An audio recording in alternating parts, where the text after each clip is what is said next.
즐거운 시간 되셨습니까? 네 번째 시간 시작하도록 하겠습니다. 제목은 승리하는 삶입니다. 그리스도인들은 승리하는 삶을 살 수 있을까요? 그리스도인의 삶을 승리하는 삶을 배웠다고 해서 지금부터 쭉 해서 승리하는 삶을 살아낼 수가 있을까요? 어떻게 이렇게 씩씩하게 아니라고 얘기하세요? 우리는 승리하는 삶을 살아낼 수 있도록 성도의 노력이 필요하다. 그 노력의 여하에 따라서 그리스도인들은 승리하는 삶을 살 수 있다고 성경은 우리에게 얘기하고 있습니다. 성경은요, 우리의 옛사람이 죽었다고 말하는가요? 죽으려고 노력하라고 얘기하고 있나요? 네? 근데 우리 자꾸 죽이려고 노력하잖아요. 그죠? 성경은 뭐라고 대답했다고요? 죽었다고 얘기했어요. 그 다음에 성경은 우리들에게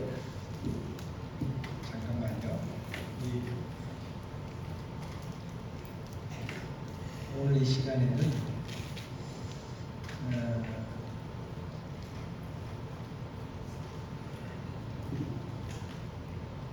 저쪽하고 저하고 커뮤니케이션이 잘 돼야 돼요. 지금.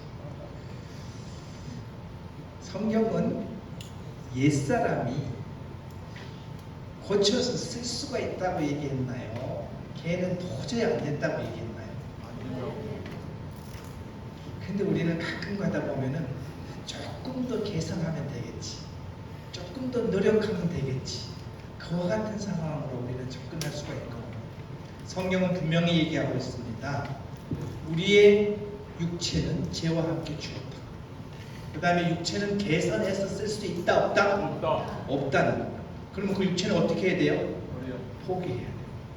그래서 우리 속에 있는 새 생명으로서 살아낼 수 있는 그 육체가 우리한테 중요한 것이지, 옛사람과 연관되어 있는 육체는 개선해서 사용할 수 없다는 것을 성경은 분명히 얘기하고 있습니다.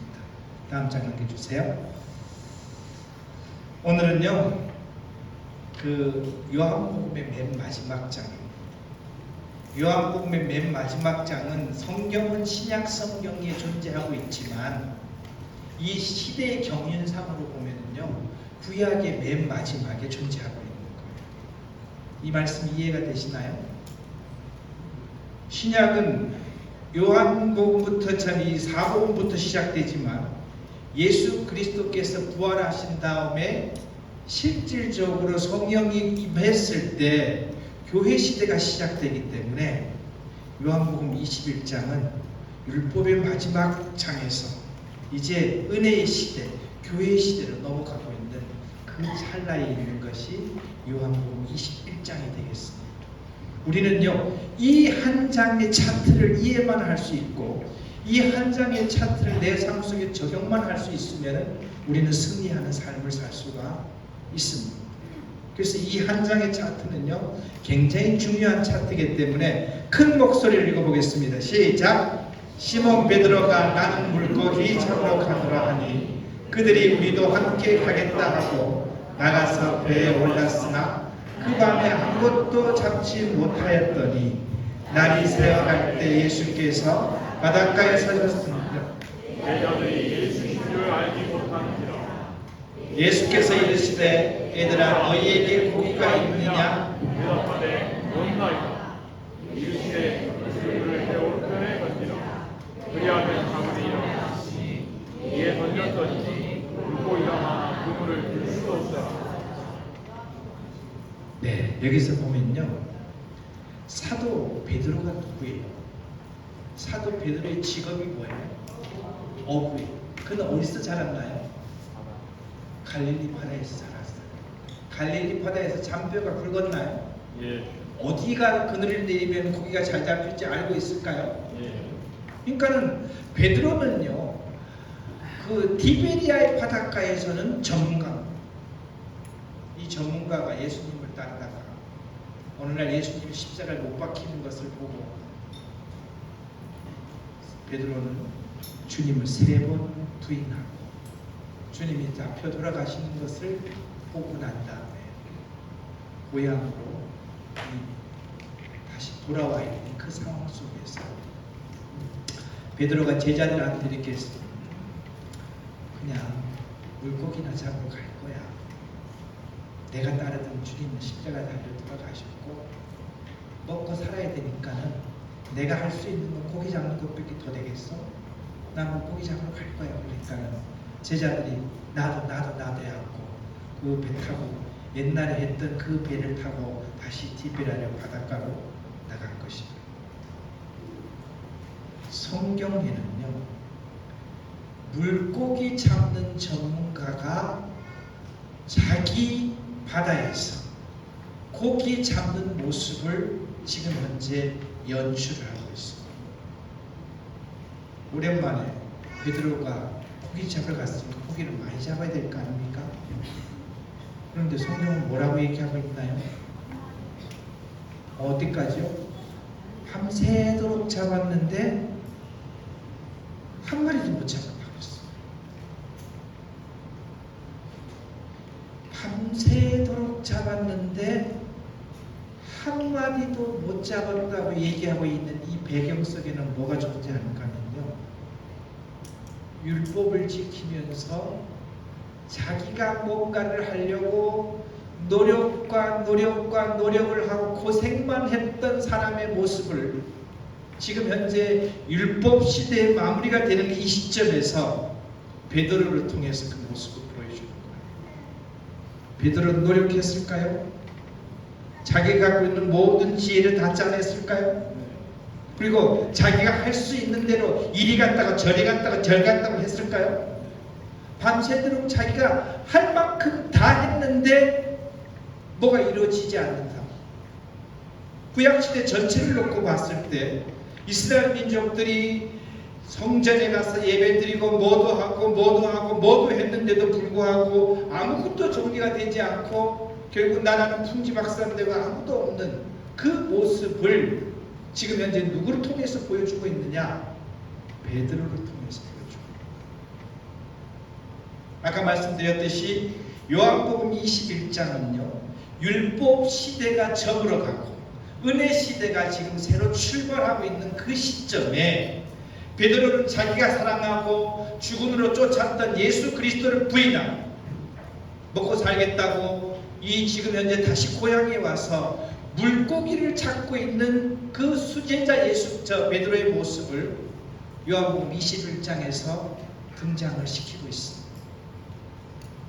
밤새도록 허탕치고 있는 이 제자들 앞에 근데 그 밤새도록 했으니까 저기 누가 서 있는지 목소리는 들려도 그게 누군지 알 수 있겠어요?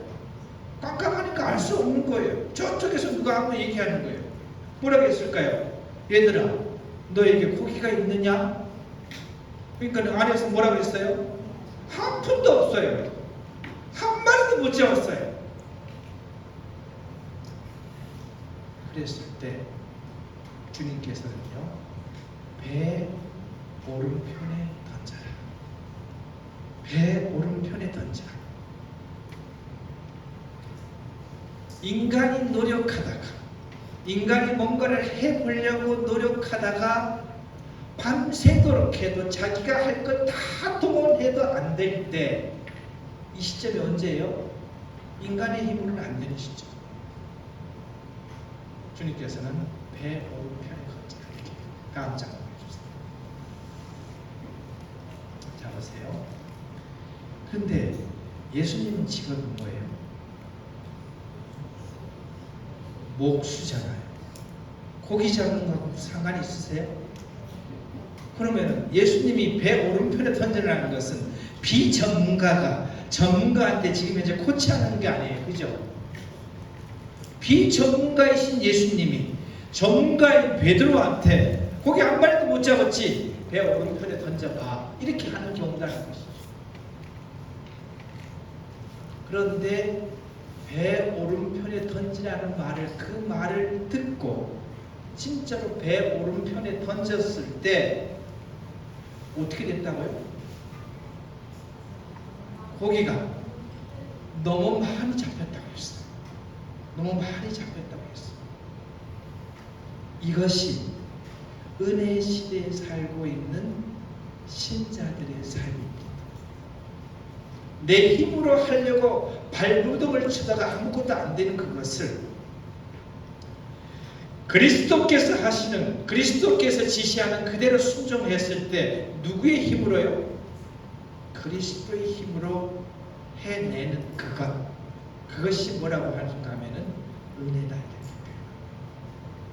조금 전에 말씀드렸죠? 베드로가 그 일행을 한번 읽어보겠습니다. 시작.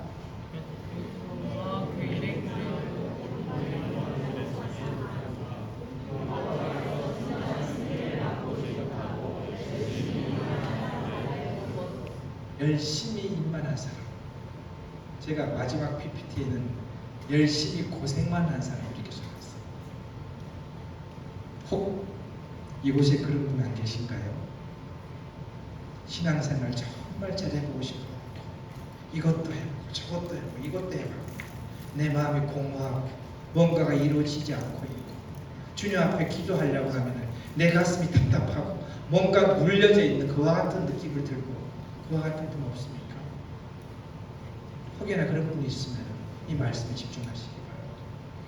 그물을 배워를 풀에 던지라는 것은요, 이것은 율법을 대체하는 하나님의 은혜가 그들에게 임했다는 것을 이야기를 하고 있고요. 율법의 지금 현재 요한복음 21장은 율법의 불충분함과, 율법이라는 것은 내 힘으로 뭔가를 하려고 하는 거예요. 내 힘으로 뭔가를 하려고 하는 불충분과 은혜 시대의 영광을 지금 현재 이렇게 비춰나가는 이런 것을 성경은 지금 현재 얘기하고 있습니다. 다음 장 넘겨주세요. 여기서 보면은 결국 물고기를 많이 잡았나요?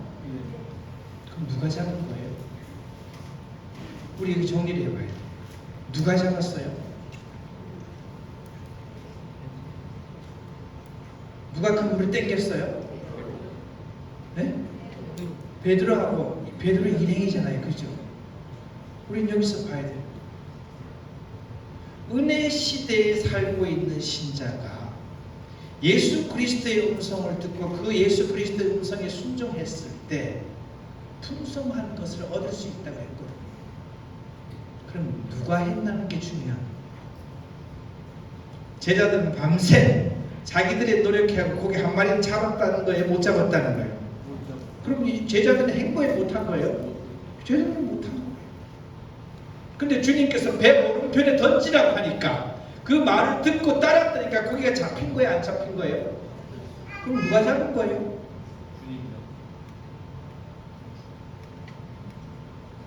왜 답이 안 나오시나요? 그럼 누가 잡은 거예요? 우리는 이걸 이렇게 표현하는 거예요. 예수님께서 제자들의 손을 빌려갖고 예수님께서 물고기를 잡은 거예요. 맞나요? 누구 손을 빌렸다고요? 제자들의 손을 빌려서 예수님께서 물고기 잡은, 그럼 누가 잡았다는 거예요?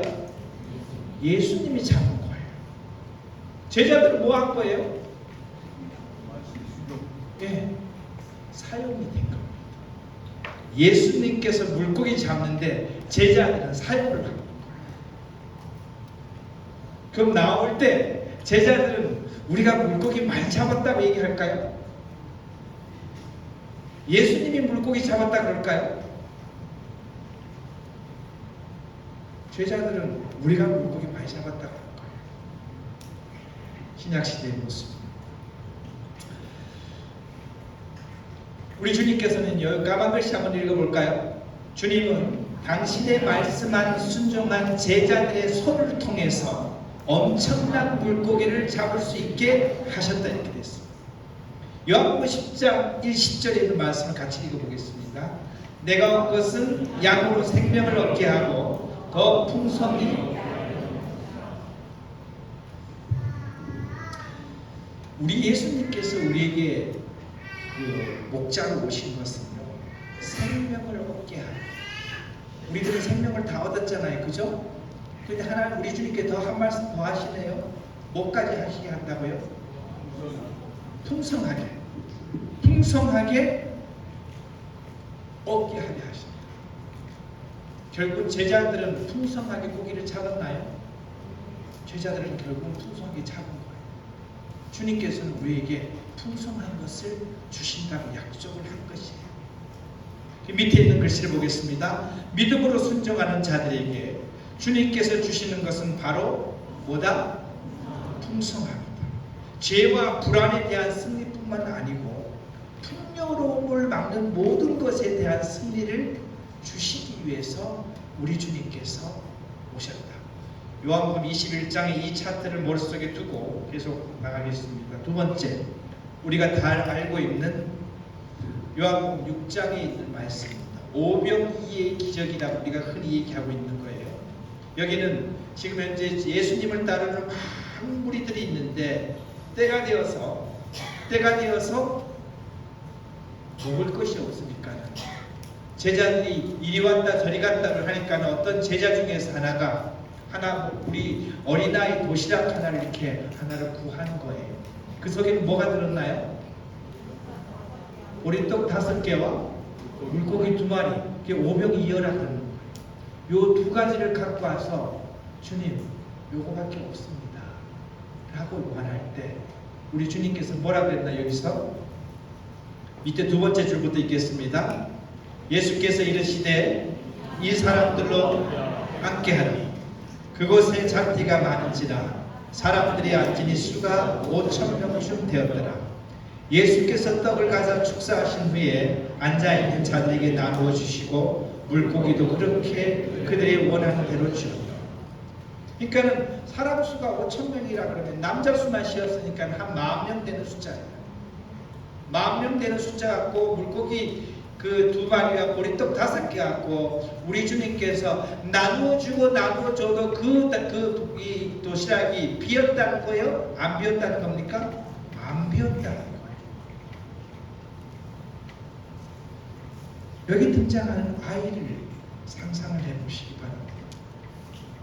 아이는 제자들이 혹시 먹을 게 없어요? 혹시 먹을 게 없어요? 이렇게 얘기하니까는 아이는 자기가 갖고 있는 도시락을요 조금 부끄러우니까. 근데 이 내용을 보면 잘 사는 아이가 아니에요. 이 물고기 시장에 판매하는 물고기가 아니에요. 팔고 난 다음에 나와 있는 그 뭐라 그러나요? 파치라 그러나? 또 뭐라 그러나? 예, 그거 갖고 지금 현재 도시락을 싼 아이니까 잘 사는 아이가 아니에요. 그러니까 그 도시락을 지금 내놓을 때는 이 아이는 굉장히 떳떳했을까요? 아니면은 떳떳하지 않게 조금 쑥스럽게 이렇게 도시락을 저 이것밖에 없는데요 이렇게 내놓은 지금 아이밖에 안 되는 것이죠. 근데 이 아이는요 여기서 가만히 지켜보는 거예요.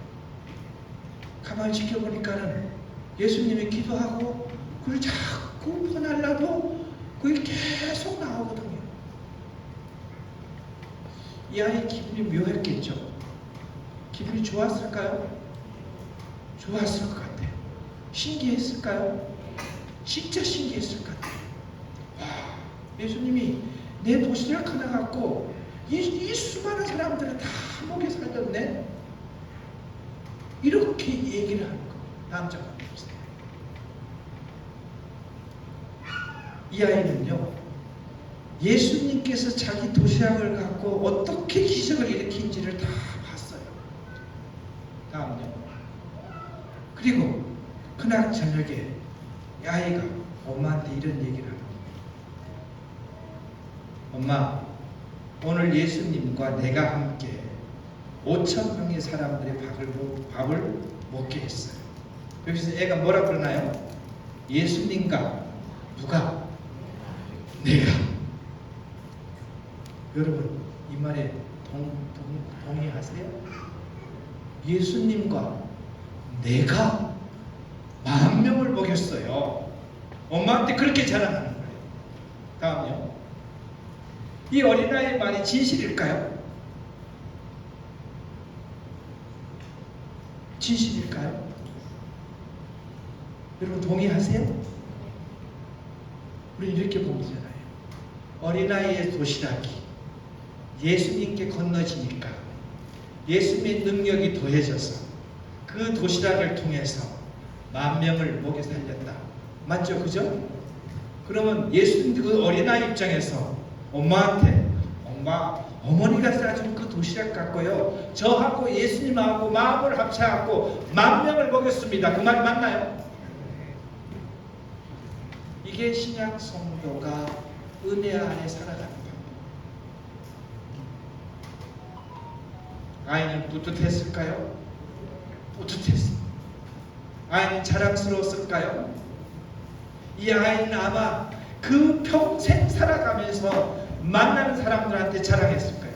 글쎄, 내가 도시락 하나 예수님 앞에 드렸더니 그 예수님이 이렇게 기도하니까 10,000명을 쫙 먹이고도 남는 거야. 그 도시락 어디서 나온지 알아? 나한테서 나왔어. 이렇게. 나한테서 나왔다. 이 두 장면을 기억을 하시기 바랍니다. 이 두 장면이 이제 신약 시대에 살고 있는 우리들에게 말씀하고 있는 부분들이 있습니다. 넘겨주시고요. 승리하는 삶이라는 것은 같이 읽어보겠습니다. 우리가 우리 힘으로 할 수 없는 것을 하나님이 이루시는 삶이다. 즉 그리스도께서 나를 통하여 그리스도 당신의 삶을 살아내는 삶이다.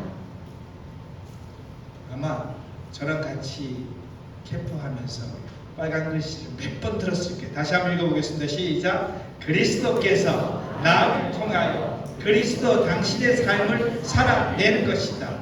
그리스도께서 제자들을 통해서 고기를 풍성하게 살게끔 했던 것이 디베레의 바닷가고요. 그리스도께서 어린아이 도시락을 통해서 10,000명을 먹여 살리는 것이 그 다음에 그 빈들에서의 일이라는 것이죠. 여기 밑에 보세요. 제 예배당에는요, 전기가 예배당으로 150kW가 들어옵니다. 예배당 전체 전기가 150kW가 들어오는 거예요. 제가 컴퓨터를 쓰려고 그러면은 그 컴퓨터 프로그램을 어떻게 해야 되죠? 이 프로그램을 콘센트에다가 꼽는 거예요. 그 콘센트를 꼽지 않은 상태에서는 컴퓨터는 먹통일까요? 먹통이 됩니다.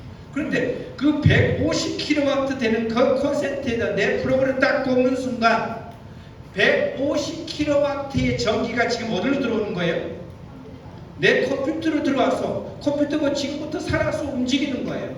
컴퓨터가 자기 마음대로 움직일 수 있는 것이에요. 이것이 바로 승리하는 삶입니다. 컴퓨터 스스로는 아무것도 할 수 없지만 컴퓨터의 프로그램을 콘센트에 꼽는 순간 그 건물 속에 들어오는 모든 전기의 힘이 컴퓨터로 넘어오는 것. 승리하는 삶은요, 예수 그리스도의 능력을 공유하는 삶. 따라하시고요. 승리하는 삶은 예수 그리스도의 능력을 공유하는 삶이다. 나는 어디 간 거예요? 나는 없어. 예수 그리스도의 능력을 공유하는 거예요. 자, 그럼 생각해 보세요. 이 아이를 다시 한번 상상해 보세요. 도시락 하나 내밀었더니까는 10,000명을 먹이도 남네. 엄청난 기적인가요? 엄청난 능력인가요? 엄청난 능력이 되는 거죠. 그 능력을 공유할 수 있는 삶, 그 삶이 승리하는 삶입니다. 여기 보세요. 율법, 자기 노력하는 것은 교회 지내는데 돈 많이 내고 기도하고 헌금하고 뭐 이런 뭔가를 내가 하려고 이렇게 애쓰는 그것은, 우리는 이것을 무슨 의라고 얘기했나요? 자기 의라고 얘기하고, 자기 의로 나가는 순간 하나님의 능력은 나한테 연결이 될까요? 안 될까요? 안 되는 거예요. 하나님이 이렇게 들어올 수 있는 공간이 없는 거예요. 내가 내 마음속에 내가 꽉 차 있는 순간 성령이 나를 통해서 어찌할 수가 없는 거예요. 근데 나를 완전히 비워놓고 베드로가 밤새도록 노력해도 고기가 잡힐 수가 없으니까 누군가가 와서 배 오른편에 던져봐. 그러니까는 할 수 없다, 던지자, 이렇게 하는 순간이죠. 내가 완전히 비워져 있는 순간 하나님의 능력이 나한테 공유가 될 수 있는 거예요. 반대로 신앙인은요, 뭐냐면요, 예수 그리스도께서 하나님께서 만들어 놓은 모든 것을 자기 것으로 공유하는 것이 신앙인의 삶입니다. 이해가 되시나요? 하나님의 것을 내 것으로 만들어가는 삶. 이게 신앙인의 삶입니다. 다음요.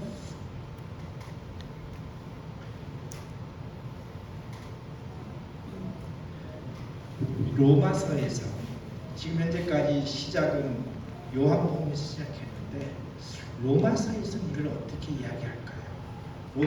로마서가 제공하는 답을 로마서 8장 3절 4절로 같이 읽겠습니다. 시작. 육신이 율법의 육신으로 말미암아 연약하여 살 수 없는 그것을 하나님은 하시나니 곧 죄로 말미암아 자기 아들을 죄 있는 육신의 모양으로 보내어 육신의 죄를 정하사 육신에 따르지 않고 그 영을 따라 행하는 우리들에게 율법의 요구가 이루어지게 하려 함이라. 주님께서는 이거 사도 바울이 이렇게 얘기해요. 율법이 육신으로 말미암아 연약하여 할 수 없는 것을 율법은 내 노력을 해갖고는 내가 하나님 앞에서 내 의를 만들 수 있다는 거예요? 없다는 거예요? 내 의를 만들 수 없는 그것을 하나님께서 아시고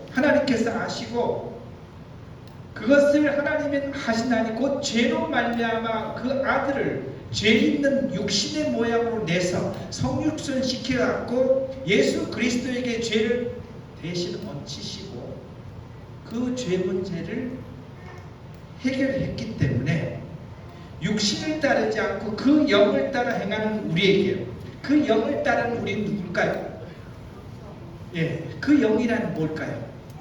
그 영이란 성령을 따라 행하는 우리에게 율법의 요구를 뭐 하겠다고요? 이루어지게 했다. 율법의 요구는 여기 밑에 있는 거 이거예요. 밑에 모든 율법은 내 이웃을 내 몸과 같이 사랑하라 하신 말 한마디 말씀 속에 다 이루어있는 율법을 두 가지로 강조하면요, 하나님을 내 모든 것을 다해서 하나님을 사랑하라. 두 번째는요, 내 이웃을 내 몸과 같이 사랑하라. 이것이 율법의 2대 강령이잖아요. 그죠? 그런데 이 2대 강령을 내가 노력해서 된다는 거예요? 안 된다는 거예요? 안 된다는 거예요. 누구의 능력을 받으면 된다는 거예요? 예수님의 능력을 받으면 우리가 그것을 할 수가 있다는 거예요. 우리 아까 시간 얘기했습니다. 원수는 어떻게 해야 된다고요? 원수는 원래 어떻게 해야 된다고요? 죽여야 돼요. 그게 원래예요. 근데 성령의 지배를 받는 사람은 원수를 사랑하는 것. 그러면 내 이웃을 내 몸같이 사랑하라는 말이 연결이 되나요? 그렇죠. 성령의 지배를 받을 때 내 이웃을 내 몸같이 사랑하라는 율법의 요구가 나를 통해서 이루어진다, 안 이루어진다? 이루어진다는 거예요. 신약시대에 살고 있는 그리스도인들은요, 조금 전에 요한복음 21장과 요한복음 6장에서는 예수 그리스도가 등장했지만 우리는 지금 현재 그 예수 그리스도 대신 누가 이제 등장을 해야 되는가 하면은 성령 하나님이 우리 속에 있다는 것을 성령을 의지하고 성령을 따르고 성령께 순종했을 때 그분의 능력으로 신자가 승리하는 삶을 살 수 있다는 것을 말하고 있습니다. 다음 페이지요. 제가 바쁩니다. 이것도 넘기고 저것도 넘기고. 자, 이렇게 연결이 됩니다. 제자들과 어린아이가 예수님께 사용되었잖아요. 그죠? 그러면 제자들은 예수님께 뭐 했다고요? 사용되었어. 어린아이는 예수님께 어떻게 됐다고요? 드려졌어요. 여기 밑에 보세요. 디베리아의 제자들은 예수님께 사용되었어. 그 다음에 빈들의 어린아이 도시락은 예수님께 드려졌어요. 빨간 글씨 읽어보겠습니다. 시작.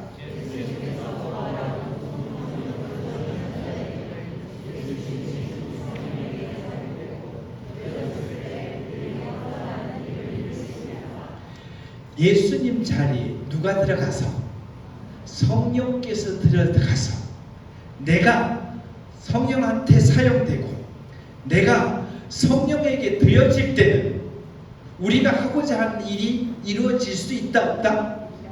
이루어질 수 있다는 것이 신약에서 있는 거예요.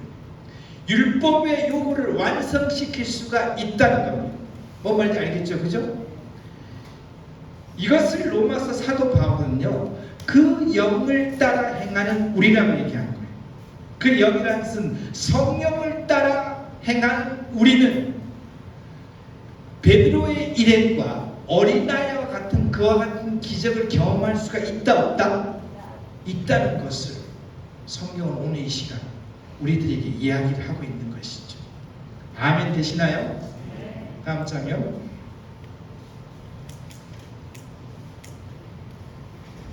빌립보서 2장에서는요, 다 같이 읽어보겠습니다. 시작. 그러므로 나의 사랑하는 자들아, 너희가 나 있을 때뿐만 아니라 더욱 지금 나 없을 때에도 항상 복종하여 두렵고 떨림으로 너희 구원을 이루라. 너희 안에 행하시는 이는 하나님이시니 자기의 기쁘신 뜻을 위하여 너희에게 소원을 두고 행하게 하시니. 여기서는 지금 구원을 어떻게 하라는 거예요? 구원을 이루라 그랬잖아요. 그죠? 근데 여러분들은 구원을 받으셨잖아요. 또 구원을 이루라는 건 뭐예요?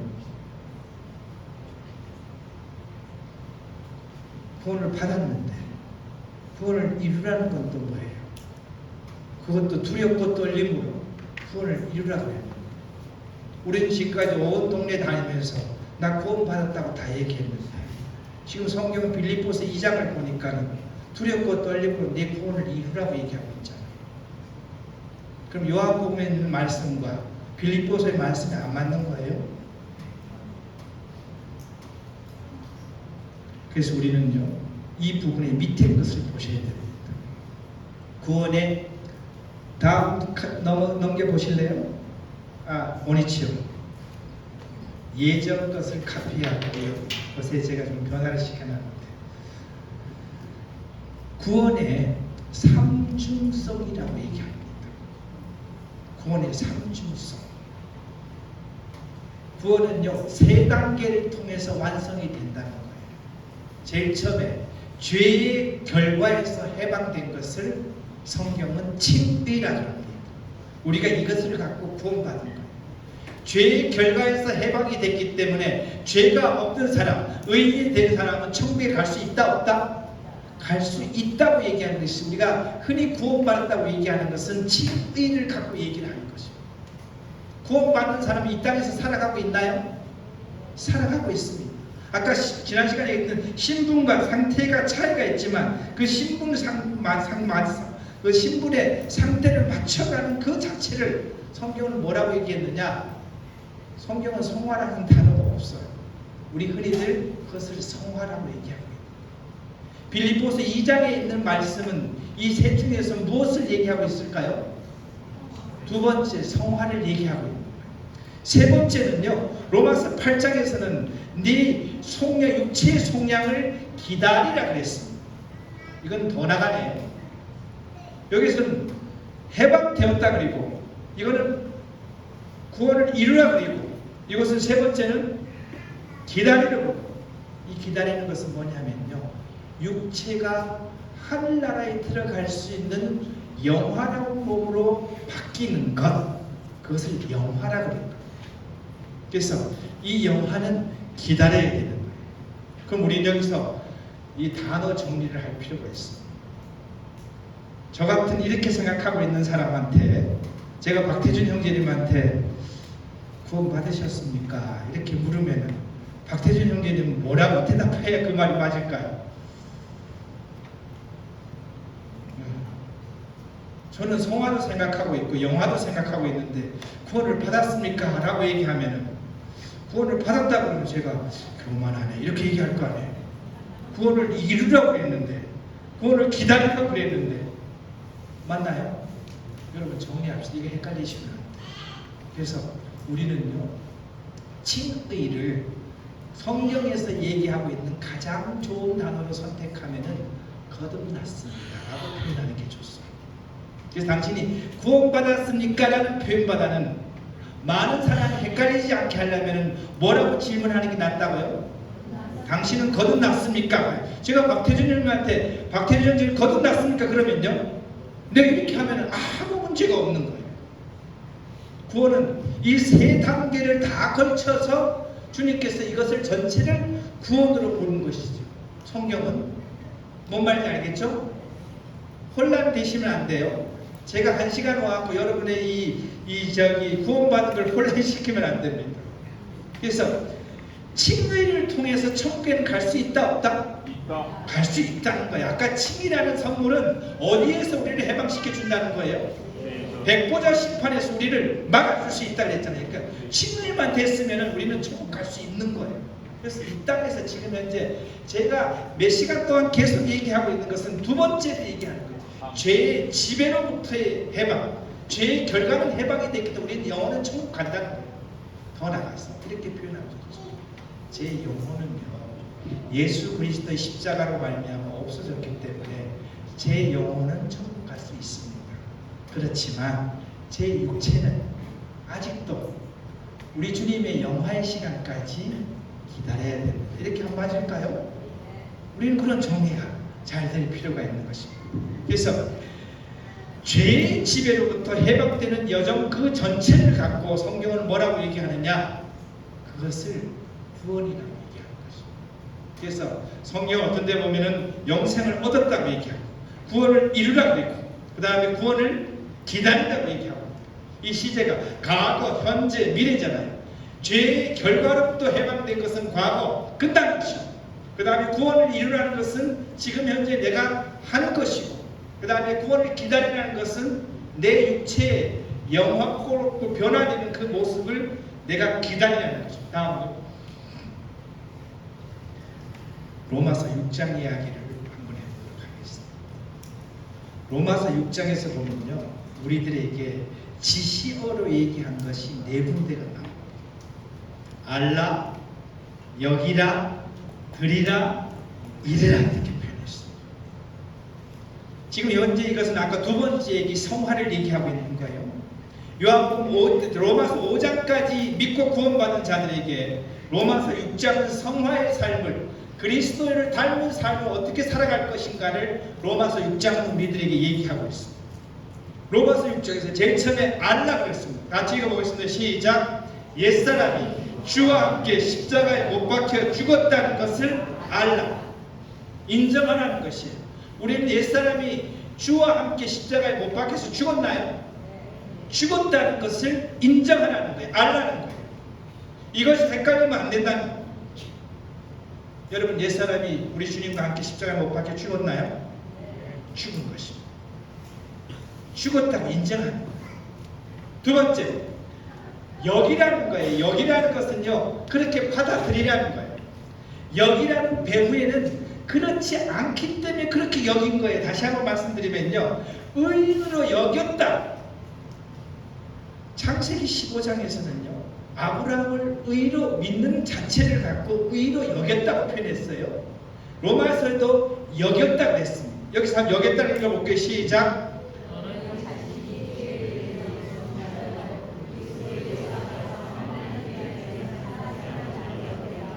이것은 그리스도의 부활과 연결되는 것인데요, 그리스도께서 부활했잖아요.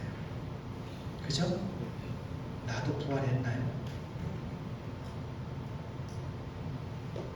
부활한 거야, 안 한 거예요? 예. 제가 오늘 영어 정리 좀 많이 해야 돼요. 내 영혼은 부활했고 육체는 부활을 기다리고 있습니다. 그런데 이 육체마저도 그리스도인들이 최종적으로 이 칭의를 통과한 그리스도인은 이 부활을 자동적으로 될까요? 내 노력으로 될까요? 자동적으로 돼요. 그러니까는 영혼이 우리가 부활한 것으로 여기라는 것은 현재는 육체는 아직도 부활하지 않았어. 그렇지만 우리는 분명히 부활될 것이기 때문에 부활한 것으로 받아들이라는 거예요. 우리 하나님께서 우리를 어떻게 본다고 했어요? 우리 하나님께서 나와 예수 그리스도를 동일시 여겼기 때문에 십자가에 죽을 때 내가 같이 죽었다는 거예요. 부활할 때 내가 같이 부활했다는 거예요. 하나님이 승천하실 때 같이 승천했다는 거예요.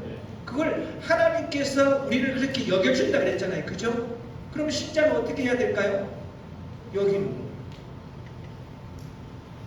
하나님께서 우리가 죄 용서 받았다는 걸 여겨줬기 때문에, 죄인이 아니라는 것을 여겨줬기 때문에 우리가 지금 현재 어떻게 된 거예요?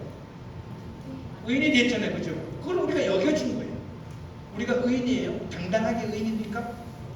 지금 현재 내가 아무 죄도 안 짓고 사는 사람이에요?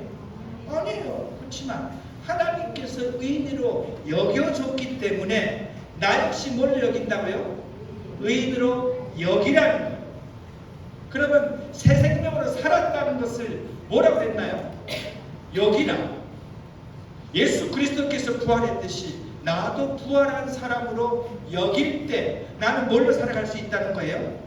새 생명의 사람으로서 살아갈 수 있다고 로마서에서 분명히 얘기하고 있습니다. 세 번째, 드리라. 드리라. 읽어보겠습니다. 너희 자신을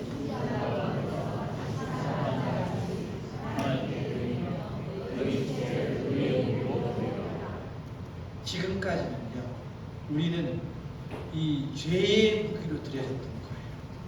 세상에 내 육체가 죄 짓는 데 사용됐고, 내가 가지고 있는 돈이 죄 짓는 데 사용됐고, 내가 갖고 있는 이 능력과 지혜가 죄 짓는 데 사용됐지만, 구원받고 거듭난 신자는 이제 나를 뭘로 드리라고요? 하나님께서 나를 의인으로 얘기해 줬으니까, 의인으로 여겨줬으니까 내가 이제 의의 도구로 하나님께 드려지면은 하나님께서 그 의의 도구를 쓴다는 거예요? 안 쓴다는 거예요? 어린아이는 의의 도구로 드려졌나요? 어린아이는 도시락을 의의 도구로 하나님께 드렸을 때 하나님, 우리 예수님께서는 그 도시락을 가지고 만명을 먹이는 거예요. 내가 의의 도구로 예수 우리 주님께 드려졌을 때 나를 통해서 하나님은 당신의 사역을 할까요? 한다는 거죠. 의의 무기로 드리라고 얘기했습니다. 마지막 네 번째 읽어보겠습니다.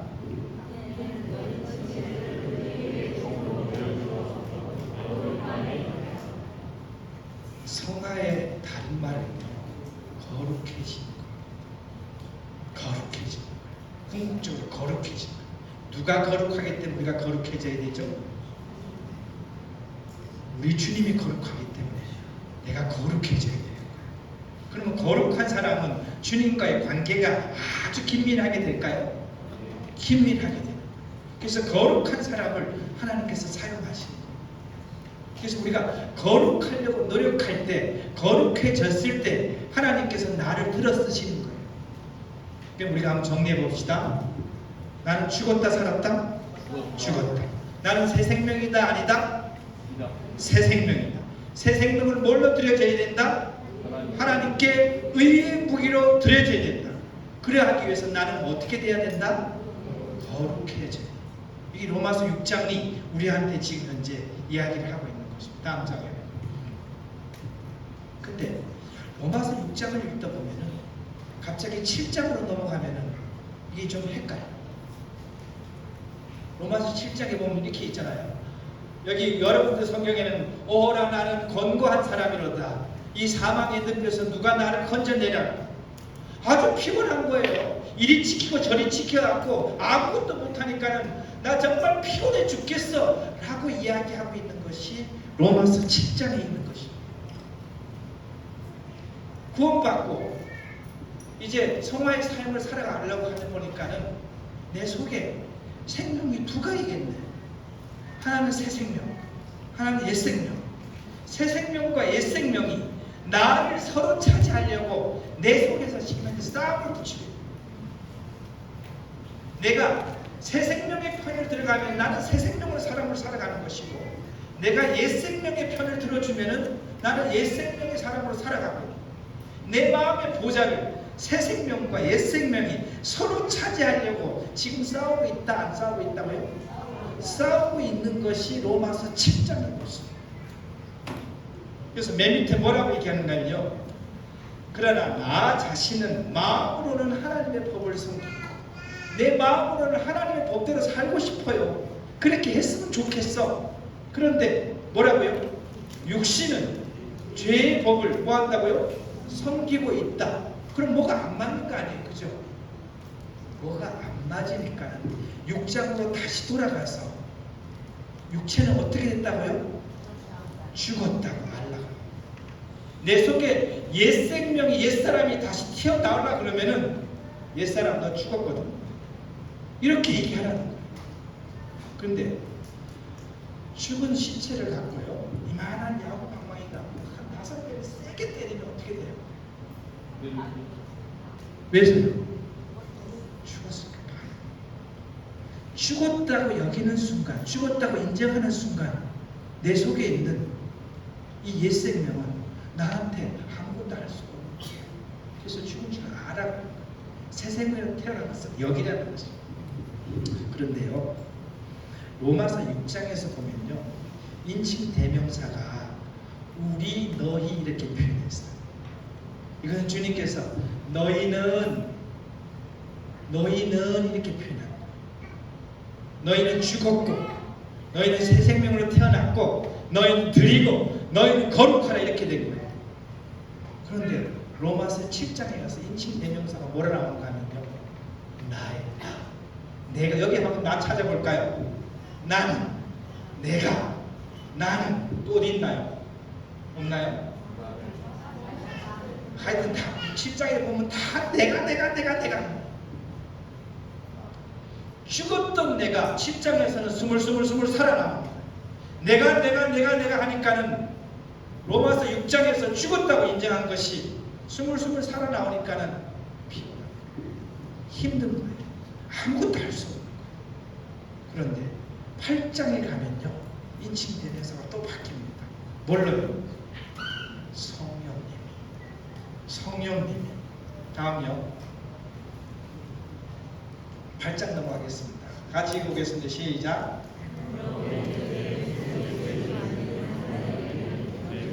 여기까지만 보겠습니다. 여러분 성경 조금 틀리죠? 세 번역이 돼서 그래요. 그러므로 그리스도 예수, 아까 그리스도 예수라고 얘기하면 뭐다고? 그게 신분이다고, 상태다고요?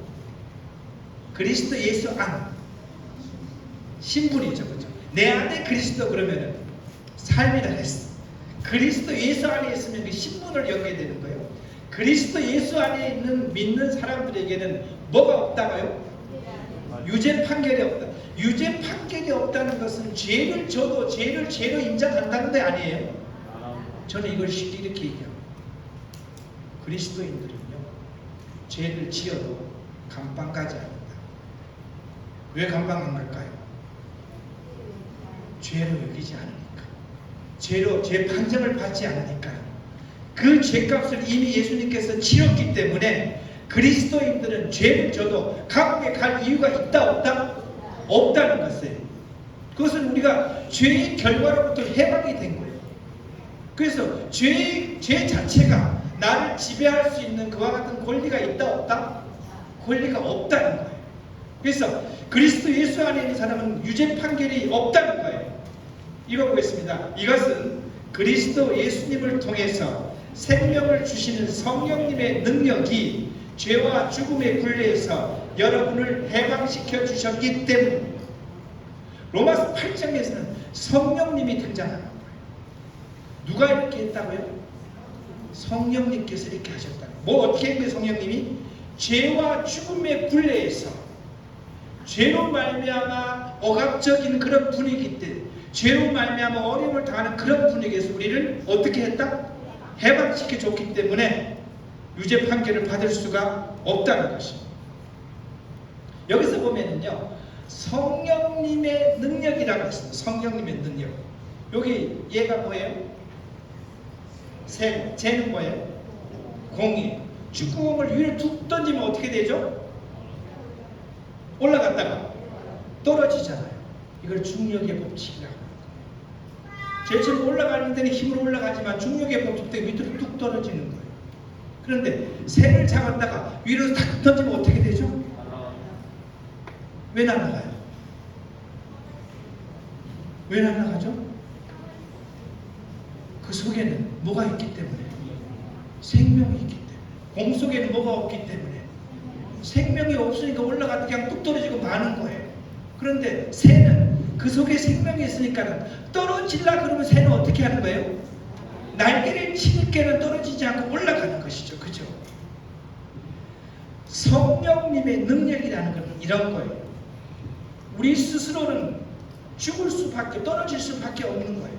그렇지만 내 속에 무슨 능력이 있기 때문에, 살아있는 성령님의 능력이 있기 때문에 죄를 당해서 떨어지지 않는다는 거예요.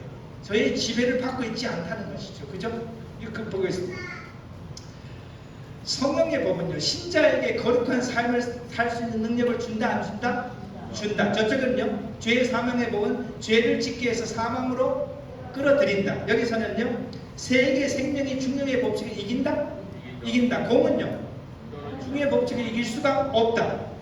결국은 성령의 지배를 받는 삶은요, 은혜 아래 사는 삶입니다. 성령을 의지하는 삶이에요. 성령의 능력을 공유하는 삶입니다. 죄의 사망의 법은요, 어디 아래 사는 법이다?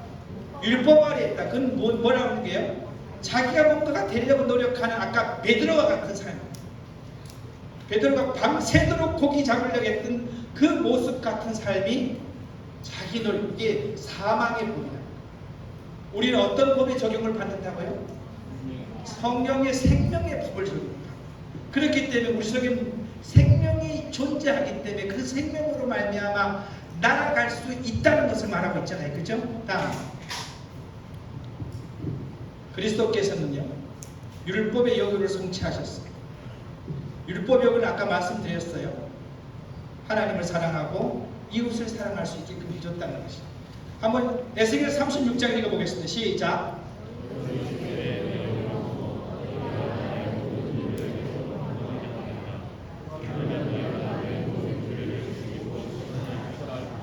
여기 보세요. 너희 속에 내 영을 두어 너희가 나의 모든 율례대로 뭐하게 하겠다? 행동하게 하겠다. 그러면 내가 행동한다는 거예요? 내 속에 있는 영이 나를 행동하게끔 하겠다는 거예요? 내 속에 있는 영이 나를 행동하게끔 한다는 것이죠. 그 다음 두 번째 보면, 그러면 너희가 내 모든 규례를 지키고 뭘 할 수 있다고요? 실천할 수 있는 것이 새 언약의 성취입니다. 성령의 지배를 받는 자는요, 새 언약을 실천해 가는 과정입니다. 왜서요? 우리 속에 이미 성령께서 존재하기 때문에 율법의 요구를 지금 현재 성취해 나가는 것이죠. 다음요. 그러면서 로마서 12장에서는 이렇게 우리한테 요구하고 있습니다. 읽어보겠습니다. 그러므로 형제들아, 내가 하나님의 모든 자비하심으로 너에게 권하노니 너희 몸을 하나님이 기뻐하시는 거룩한 산제물로 드리라. 이는 너희가 드릴 영적 예배, 여기까지요, 합당한 예배라고 했어요. 거룩해진 성도가, 아까 로마서 6장에서는요, 죽은지 알라, 새 생명인지 여기라, 의의 무기로 드리라. 그 다음에 뭐 하라고요? 거룩에 이르라. 거룩에 이르는 사람이 나의 모든 것을 통해서, 거룩한 사람이 나의 모든 것을 통해서 하나님께 기뻐하는 산제사로 드리라는 것입니다. 신자가 이것을 하라는 거예요. 그러면서 어떻게 하면 되느냐? 너희는 이 세대를 본받지 말고 이 세상에 있는 것을 따르지 말고 네 속에 있는 옛 생명의 목소리를 듣지 말고 새롭게 함으로 변화를 받아. 여기서 변화를 받는 것은요, 변태입니다. 변태. 바바리맨 그 변태 아니에요.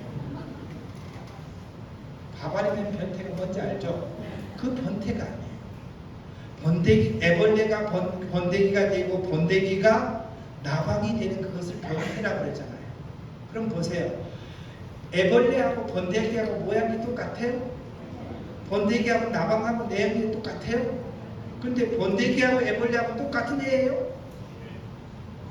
똑같은 애죠, 그죠? 그러면 번데기하고 나방하고 똑같은 애예요? 똑같은 애예요. 그리스도인은요, 예수 믿는다고 하고 박용신하는 사람이 바뀐 거 아니에요. 그대로 존재하는 거예요. 그런데 애벌레가 나방이 되듯이 성령의 지배를 받는 사람은 애벌레가 나타나는 것이 아니고 나방으로 나타날 수 있다는 것이죠. 이게 변화를 받는 것이에요. 나는 옛 생명으로 있던 사람이 이제는 뭘로 바뀌었다고요? 새 생명으로 바뀌어갖고 누구의 향기를 뿌릴 수 있다? 예수 그리스도의 향기를 뿌릴 수가 있는 거예요. 누구의 인격을 나타낼 수가 있다고요? 예수 그리스도의 인격을 나타낼 수 있는 변화된 몸으로 하나님의 선하고 기뻐하고 온전한 뜻이 뭔지 알아라. 이제는 내 목적대로 사는 것이 아니고 하나님의 목적이 뭔지, 하나님의 뜻이 무엇인지, 하나님의 분별이 무엇인지 알고 행하라고 로마서 12장에서 우리들에게 얘기하고 있습니다. 다음요. 넘어가겠습니다. 그렇지? 넘어가세요. 자, 또 질문 들어가겠습니다. 농부가요, 농사를 짓잖아요. 그죠? 농부가 농사를 짓잖아요. 씨도 뿌리고, 물도 주고, 김도 내고, 풀도 뽑고, 그다음 비료도 주고 농사를 짓는 거잖아요. 그죠? 그럼 농부가 농사를 혼자 짓나요? 햇빛이 없으면 농부가 농사를 지을 수 있나요? 바람이 없으면, 물이 없으면, 그러면 농부는 아무것도 못하네요. 그죠? 그럼 농사는 누가 짓는 거예요? 하나님이 짓는 거예요? 네, 이제 이렇게 답이 나오죠. 답이 이렇게 나오죠. 농부는 하나님의 공급하심을 이용하여 농사에 도움을 받을 수 있습니다. 요 밑에 내용을 같이 읽어보겠습니다. 시작. 농사는 농부의 손을 빌려서 하나님이 지으신다. 이 말은 누가 짓는다는 거예요? 하나님이 짓는 거예요. 농부의 손을 빌리나요? 어린아이 도시락을 빌렸나요? 어린아이 도시락을 빌립니다. 농부의 손을 빌려서 농사를 짓는 거예요. 하나님이라는 농부는요, 여러분의 손을 빌려서 하나님 나라라는 확정의 농사를 지금 지어가는 것이에요. 그럼 하나님에게는 우리의 손이 필요하다는 소리예요? 내가 드려짐이 필요하다는 거예요? 내가 사용됨이 필요하다는 거예요? 승리하는 삶은요, 내가 예수 그 성령께 드려지는 삶이에요. 내가 성령님께 사용되는 삶이에요. 그렇게 내어 드렸을 때 나를 통해서 누가 살아낼 수 있다고요? 예수. 그 다음에 읽어보겠습니다. 승리의 삶은요, 그리스도께서 우리 안에 거하는 삶, 우리가 성령님의 주인으로 모시는 삶입니다. 성령의 지배를 받아 그리스도가 나를 통해서 그리스도의 삶을 살아내는 삶입니다. 곰곰이 생각해보세요. 신나지 않나요?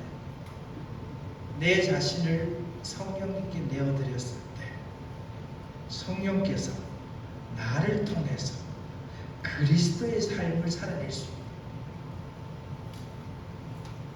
그런 삶을 살았습니다. 오늘 저녁 여러분들이 집에 가서 내가 오늘 주님과 함께 10,000명을 먹였어. 그 아이와 같은 그와 같은 자랑을 할 수 있을까요? 할 수가 있는 거예요. 내가 성령께 드려졌을 때, 내가 성령께 사용되었을 때, 내가 성령의 지배를 받을 때 나를 통해서 그리스도가 당신의 삶을 살아갈 수 있도록 영광의 삶. 이것이 승리하는 삶. 여기서 내가 존재하나요? 내가 존재하지 않아. 로마서 7장에서만 내가 존재하고 로마서 6장은 너희라고 했어. 거듭난 너희는 이렇게 살라고 주님께서 얘기해요. 로마서 8장에서는 성령이 알아서 할게. 여러분들의 인상에 있으면요, 로마서 7장을 쏙 빼시기 바랍니다. 여러분 신앙생활에서 로마서 7장이 없어도 될 수 있어요. 그런 게 있으면 빼세요. 없애세요. 로마서 6장에서 로마서 8장으로 넘어가고 로마서 12장으로 통독하면 우리들은 승리하는 삶을 살 수가 있습니다. 다음요. 이때가 중요한 이때. 성경을 읽어보겠습니다. 시작.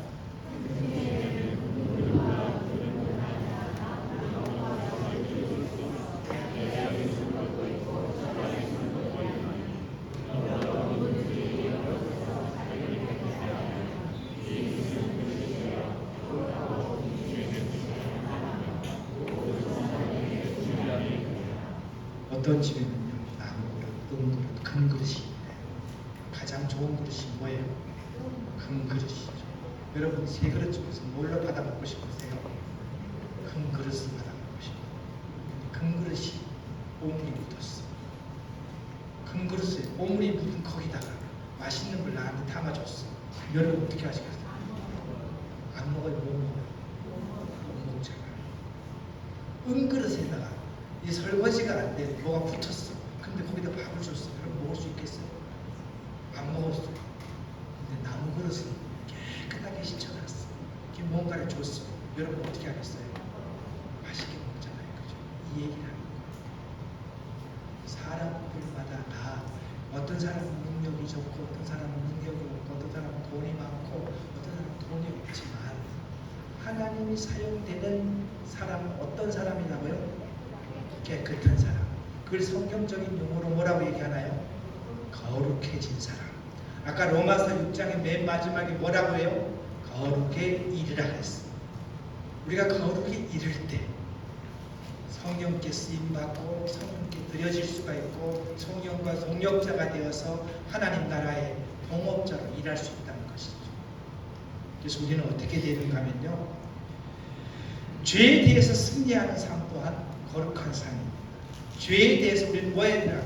죄를 짓고 싶은 욕구가 나한테 있으면은 그 죄에 짓고 싶은 욕구한테 뭐라고 얘기해야 되느냐? 너는 십자가에서 이미 죽었거든.